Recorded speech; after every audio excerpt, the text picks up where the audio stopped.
দাড়ি রাখলে বালা বউ পাইতা না। না আমরা বইয়ে বইয়ে সিরে না সবাই, আপনি না খেল বালা বউ পাইছেন।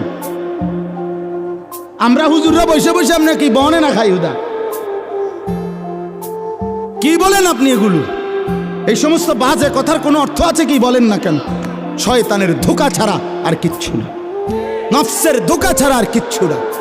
কেন ছেড়ে দিবেন আল্লাহর নবীর সুন্নত? হাসরের ময়দানে কেমনে দাঁড়াইবেন বাপ?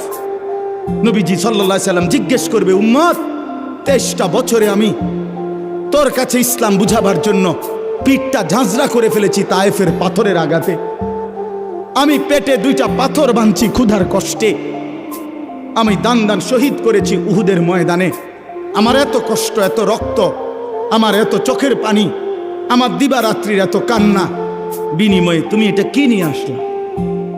তখন কি বলবেন? কি বলবেন বাবা?